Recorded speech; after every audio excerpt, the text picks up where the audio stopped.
Hey there, I read 28 books in 2023. Here's every single book that I rated 5 stars. First up, Crying in H Mart. If you like your mom and you do not like crying, do not read this book. It's a memoir about a woman coping with the loss of her mother in the immediate aftermath and the regret she feels years afterwards. There's so much emotion in this book, but this is sad.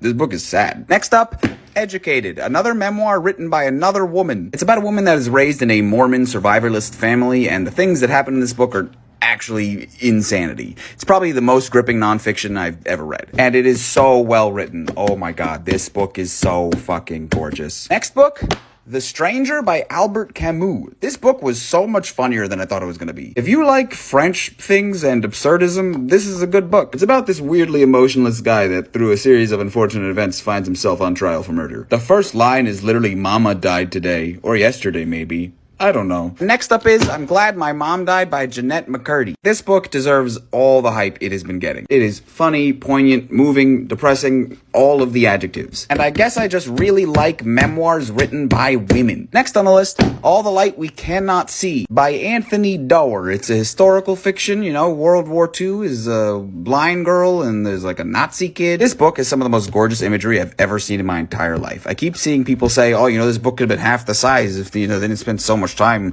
on the descriptions, and fuck you, man. Then this book would suck. The next book is Pet Cemetery by a man whom I have a love-hate relationship with. This book fucked me up. If you do not want to be traumatized, don't read it. Next up, The Night Circus by Erin Morgenstern. God, my book club hated this book. I was fighting for my life that day. I have never read a book more immersive and more magical feeling than this one, which is fitting because this book is literally about magic. A girl on OkCupid literally messaged me and went, wow, that book was just vibes. And I'm like, yeah, but the vibes were perfect though. Seriously, just take each page in by itself, turn off that book plot brain of yours, and you'll find yourself incapable of putting this down. Nearly lastly, we've got Diary of a Young Girl by Anne Frank. Yes, I know, this is actually the first time I've ever read this. What's so special about this book is that it's honestly, it is not a book. It is, for all intents and purposes, really nothing more than just a young girl's diary. One of the things that's so beautiful about this is just the fact that so much of it just feels so normal. And throughout so much of this, I could not believe that the person writing this was 13, 14 years old. She was putting into words statements and emotions that I would have trouble articulating even today. This might be like my new all-time favorite read, honestly. The last 5-star I read this year was King, A Life by Jonathan Eig. Oh my god.